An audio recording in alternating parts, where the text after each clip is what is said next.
भारत की भू आकृति किसी स्थान की भू आकृति उसकी संरचना, प्रक्रिया और विकास की अवस्था का परिणाम है।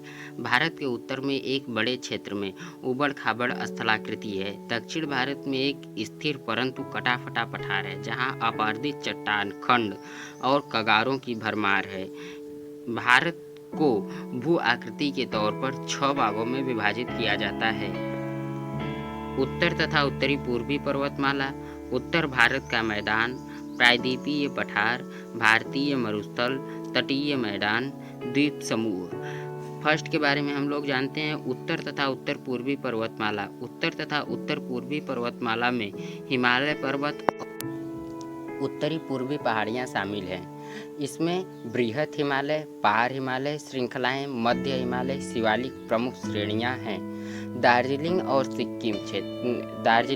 सिक्किम क्षेत्रों में श्रेणियां पूर्व पश्चिम दिशा में फैली हैं, जबकि अरुणाचल प्रदेश में ये दक्षिण पश्चिम और मणिपुर में पहाड़ियां उत्तर दक्षिण दिशा में फैली हुई हैं। बृहत हिमालय श्रृंखला, जिसे केंद्रीय अक्षीय श्रेणी भी कहा जाता है, की पूर्वी पश्चिम लंबाई लगभग 2500 किलोमीटर तथा उत्तर से दक्षिण इसकी चौड़ाई 160 से 400 किलोमीटर है। हिमालय एक प्राकृतिक रोधक ही नहीं अपितु जलवायु अपवाह और सांस्कृतिक विभाजक भी है।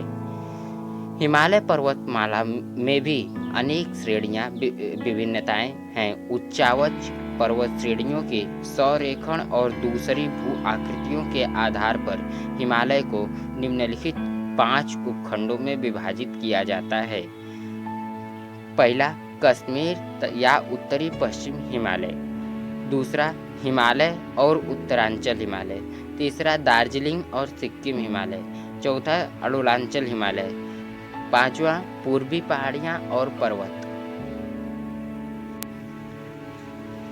कश्मीर या उत्तरी पश्चिमी हिमालय। कश्मीर हिमालय का उत्तरी पूर्वी भाग, जो बृहत हिमालय और काराकोरम श्रेणियों के बीच स्थित है, एक ठंडा मरुस्थल है। बृहत हिमालय और पिपरांचल के बीच विश्व प्रसिद्ध कश्मीर घाटी और डल झील है। दक्षिण एशिया की महत्वपूर्ण हिमानी नदियां बल्टोरो, सियाचिन इसी प्रदेश में है। कश्मीर हिमालय करेवा के लिए प्रसिद्ध है। यहाँ जाफरान की खेती की जाती है। करेवा कश्मीर हिमालय में अनेक दर्रे जैसे करेवा, हिमनद, चिकनी मिट्टी, दूसरे पदार्थों का हिमोड़ पर मोटी परत के रूप में जमाव है।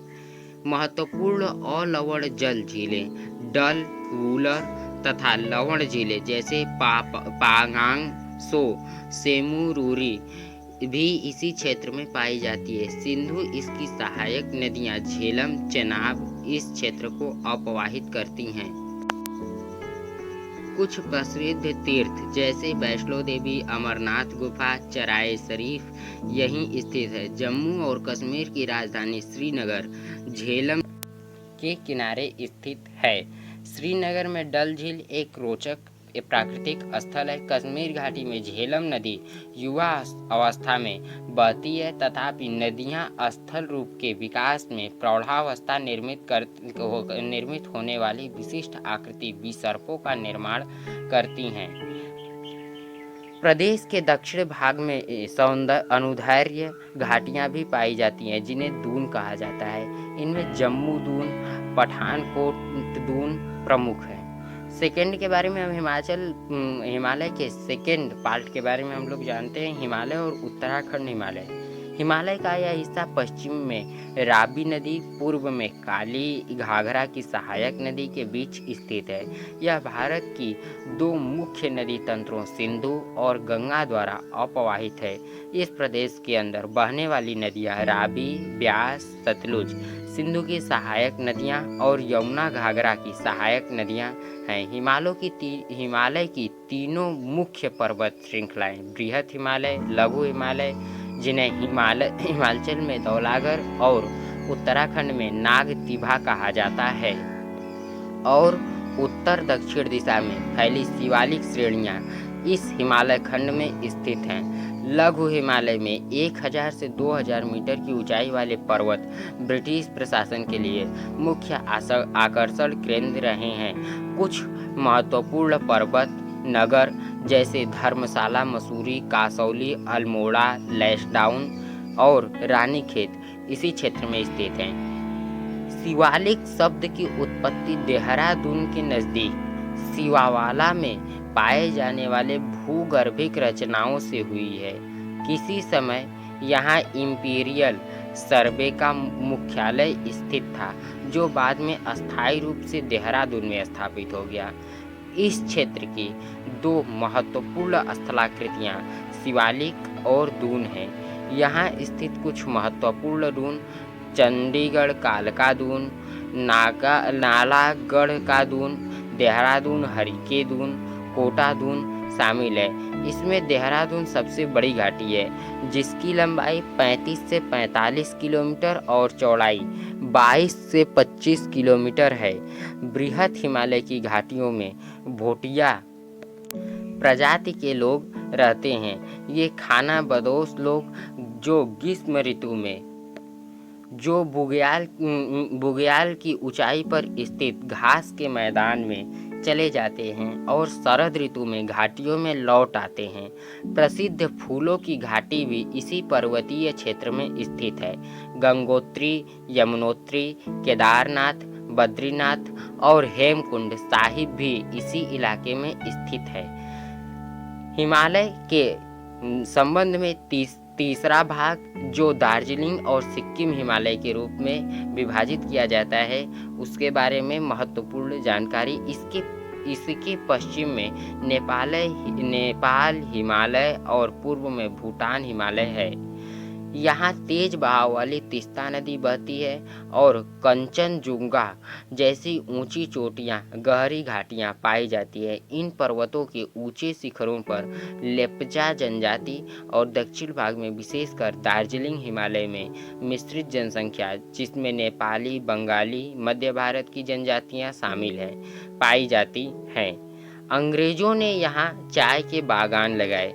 बाकी हिमालय से यह क्षेत्र भिन्न है, क्योंकि यहाँ दुआर स्थलाकृतियाँ पाई जाती हैं, जिनका उपयोग चाय बागान लगाने के लिए किया गया है। सिक्किम, दार्जिलिंग हिमालय अपने रमणीय सौंदर्य, वनस्पति जात, प्राणी जात, आर्कटिक के लिए जाना जाता है। हिमालय का चौथा भाग अरुणाचल हिमालय। यह पर्वत क्षेत्र भूटान हिमालय से लेकर पूर्व में डीफू दर्रे तक फैला है। ये पर्वत श्रेणियाँ उत्तर से दक्षिण दिशा में तेज बहती हुई गहरे गार्ज बनाने वाली नदियों द्वारा विच्छेदित होती हैं और नामचा बरुआ को पार करने के बाद ब्रह्मपुत्र नदी एक गहरी गार्ज बनाती है। कामेंग, सुबनसरी, दिबांग और लोहित यहाँ की प्रमुख नदियाँ हैं। ये 12मासी नदियाँ हैं और बहुत से जलप्रपात बनाती हैं, इसलिए यहाँ जल विद्युत उत्पादन की क्षमता काफ़ी है। अरुणाचल हिमालय की एक मुख्य विशेषता यह है कि यहाँ बहुत सी जनजातियाँ निवास करती हैं। इस क्षेत्र में पश्चिम से पूर्व में बसी कुछ जातियाँ इस प्रकार हैं: मुनपा, अबोर, मिसमी, नीसी और नागा। इनमें से ज़्यादातर जनजातियाँ झूम खेती करती हैं, जिसे स्थानांतरित कृषि या स्लैश और वर्ण कृषि भी कहा जाता है। यह क्षेत्र जैव विविधता में धनी है, जिसका संरक्षण देशज समुदायों ने किया। ऊबड़-खाबड़ स्थलाकृति के कारण यहाँ पर विभिन्न घाटियों के बीच परिवहन जुड़ाव लगभग नाम मात्र ही है। हिमालय का लास्ट और महत्वपूर्ण भाग पूर्वी पहाड़ियाँ और पर्वत। हिमालय पर्वत के इस भाग में पहाड़ियों की दिशा उत्तर से दक्षिण है। उत्तर में ये पटकाई-बुम नागा पहाड़ियाँ, मणिपुर में पहाड़ियाँ, दक्षिण में मिजो या लुसाई पहाड़ियों के नाम से जानी जाती हैं। ये पहाड़ियाँ ज़्यादातर छोटे बड़े नदी नालों द्वारा अलग की जाती हैं। बराक नदी मणिपुर और मिजोरम की एक मुख्य नदी है। मणिपुर घाटी के मध्य एक झील स्थित है, जिसे लोकताक झील कहा जाता है और यह चारों ओर से पहाड़ियों से घिरी है।